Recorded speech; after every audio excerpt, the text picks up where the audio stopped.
अजीज़ दोस्तों अस्सलाम वालेकुम। उम्मीद है खैरियत से होंगे। उन तमाम दोस्तों का शुक्रिया जो इस जिहाद में मेरा साथ दे रहे हैं और उनका भी जिन्होंने पसे पर्दा रहते हुए मुझे इस मकरूह और गंदे गैंग के अंदर की मालूमात दी, जिनके हाथों मेरे समेत हर कलम मजदूर का लहू बूंद बूंद नुचड़ रहा है।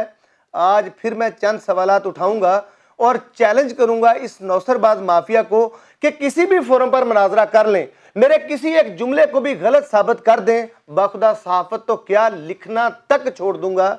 ये झूठों के नाना, ये फ्राडिये, ये नौसरबाज कहीं भी किसी भी फोरम पर जवाब दें कि क्या इन्होंने सरकारी खजाने को नहीं लूटा, क्या इनके डमी अखबारात की शाह जाली नहीं, क्या इनके अदारों में कलम मजदूरों का इस्तेसाल नहीं किया जा रहा। ये कहीं भी किसी भी फोरम पर नहीं आएंगे क्योंकि ये झूठे हैं। इनकी बुनियाद में नौसरबाजी है, इनके हर फ्रॉड में अफसरशाही भी शामिल है और बेशतर एडवर्टाइजिंग एजेंसियां भी। बहरहाल इन सब चोरों को वक्त के साथ साथ बेनकाब करते रहेंगे।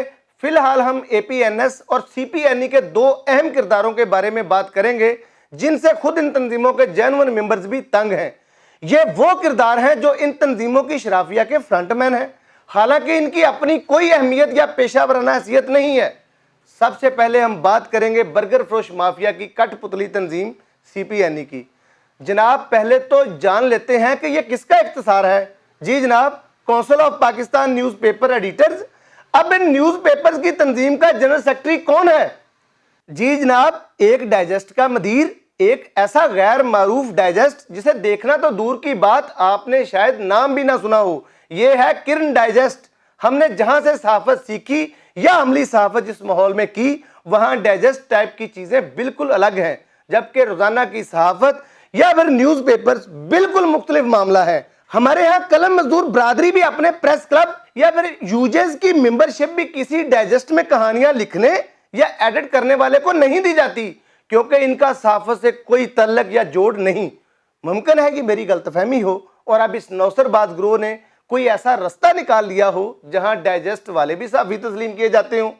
यकीनी बात है जो तंजीम खड़ी ही झूठ और धोखे की बुनियाद पर हो उसके लिए ऐसी उस्तादी लगाना कोई बड़ी बात नहीं, लेकिन मेरे लिए हैरानी की इंतहा तब हुई जब मैंने इस तंजीम के मेंबर्स में उन अखबारात के नाम भी देखे जिनकी लूट मार से तो इख्तलाफ हो सकता है लेकिन इनकी सहाफत के म्यार पर सवाल नहीं उठाया जा सकता। मालूम किया तो पता चला कि यहाँ तो सारे मामलात ही डमी और फ्रॉड पर मबनी है। इसी सीपीएनई में मामलात को सिर्फ एक जाविये से देखा जाता है। ये जाविया बर्गर फरोश माफिया यानी एक्सप्रेस ग्रुप के मुफादात हैं। जब मैंने मजीद खरीदा तो मालूम हुआ कि यह डाइजेस्ट किसी आमिर महमूद नामी शख्स का है जिसकी वाहद खूबी कराची आने वाले मेहमानों की तवाज़ो करना है। यह तवाज़ो या खिदमत किस नोयत की होती है आप जरा खुद मालूम करने की कोशिश कीजिए, नहीं तो सिर्फ 2 दिन तक इंतजार फरमाइए और फिर आप होंगे और वो उंगली होगी जिसे आप दांतों में दबाए फिरेंगे। ये साहब सीपीएनई के नाम को किस किस तरह और कहां कहां इस्तेमाल करते हैं। ये किस्से रंगीन भी हैं और संगीन भी। इन किस्सों में नशीली रातों में लहराते साए भी हैं, डगमगाते कदमों की वो लग्ज़ियां भी और बुढ़ापे में जवानी की नीयत बांधकर की जाने वाली नाकाम शरारतें भी। ये सब कहानियां कुछ तो ज़बाने ज़दे आम हैं और कुछ मैं आपको बड़ी तसल्ली और मजे से सुनाऊंगा। अब आते हैं अपना परिवार निहाल सोसाइटी की जानब, जो चोर बाजारी और कलम मजदूरों का लहू पीने में सीपीएनई से 4 हाथ आगे है। पिछले कुछ दिनों से हम गंजे शकाल की किचन कैबिनेट पर बात कर रहे हैं। अभी भी एक करीबी दोस्त ने इनकी एक ऐसी मार का आराई के बारे में कुछ सबूत भेजे हैं कि मुझे समझ में नहीं आ रहा कि बद्दुआएं दूं या फिर मगलजात बकूं। मेरे पास पीआईडी की जानब से जारी करदा इश्तिहारात की ऑडिट रिपोर्ट की कॉपी है जिसमें इनके वो सारे करतूत दर्ज हैं जिन्हें सरकारी खजाने पर डाके के अलावा कलम मजदूरों के माशी कत्लेआम से भी ताबीर किया जा सकता है। जी हाँ जनाब, इसमें चाचे छक्कन के वो करतूत हैं कि आंखें खुली की खुली रह जाएं और आप ये सोचते रह जाएं कि भाई हम तो बड़े बड़े लैंड माफिया और ठेकेदारों की हरामखोरी की दास्तानें शह सुर्खियों में छापते हैं। वो लोग तो इनके सामने बहुत छोटे हैं। असल दिहाड़ी बात तो ये चाचे टाइम पीस और चाचे जल्द रंग टाइप की आइटमें हैं जो जमीन से उठे और आज ऐसी शहाना जिंदगी गुजार रहे हैं जैसे खानदानी रईस हो। इतनी जायदाद और इतना माल पानी तो शायद मनशियात फरोश भी इकट्ठा ना कर पाए जितना इन्होंने इकट्ठा किया है। मेरी टीम ने यह तहकीक भी शुरू कर दी है कि गंजे शकाल, चाचा छक्कन, चाचा जलतरंग, छोटा छतरी, छोटा चेतन, चाचे टाइम पीस, जीरे ब्लेड और शर्मीले बटेर समेत पूरी की पूरी कबीना के बुजुर्गान के वसाइल क्या थे और अब इनकी औलादों का लाइफस्टाइल क्या है। अब आइए एक मनचले के अखबार की तरफ जो सखर से शाया होता है। नाम इसका कलीम है। आपने यकीनन ये नाम नहीं सुना होगा। आप तो क्या खुद सखर वालों ने भी ये अखबार देखा, ना इन्हें कभी पढ़ना नसीब हुआ। किसी स्टॉल पर इसका मुयस्सर होना तो दूर की बात, आज के जदीद दौर में ये नाम नहाद अखबार ऑनलाइन भी मुयस्सर नहीं। लेकिन इसकी एबीसी मुलाहजा फरमाइए, ये 50,000 है।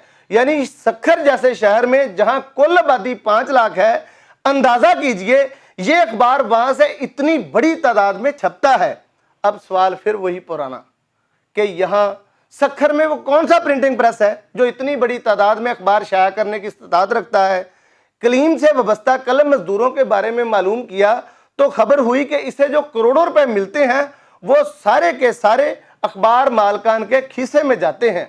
इस अखबार के मालिक जवेद महर शमसी अल मरूफ लहरी बाबू हैं। ये लहरी बाबू गंजे शकाल के राइट हैंड हैं।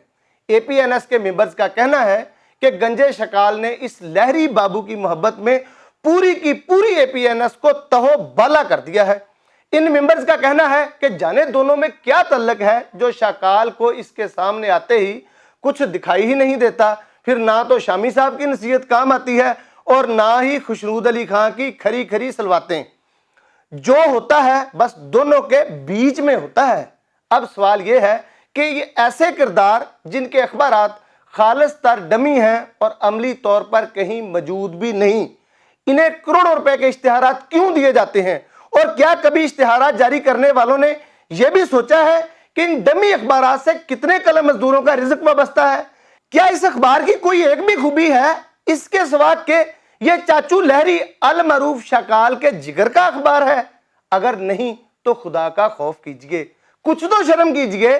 सखर के उन कलम मजदूरों का सोचिए जो बेरोजगारी के दस्तरखान पर बैठे भूख मांग रहे हैं, वो जिनके घरों से बदनसीबी के साए जाते ही नहीं, जो मुस्तकिल महरूमियों का शिकार है, जबकि इस शहर का एक मगरमच्छ वो तमाम रिज़्क समेट कर हड़प कर जाता है जिस पर सबसे ज्यादा उनका हक है, जो आम वर्कर और कलम मजदूर हैं।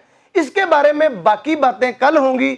आखिर पर खुशनूद अली खां से हजारा इख्तलाफात के बावजूद ये दाद जरूर दूंगा कि उन्होंने उस लैंड माफिया को छापना शुरू किया है जो ये समझता है कि टीवी चैनल या अखबार निकालने से उसके सारे गुनाह धुल जाएंगे। जैसे टीवी चैनल खरीद लेने से सारी की सारी गैर कानूनी हाउसिंग सोसाइटियां कानूनी हो जाएंगी। कल तक के लिए इजाजत दीजिए। अल्लाह हाफिज।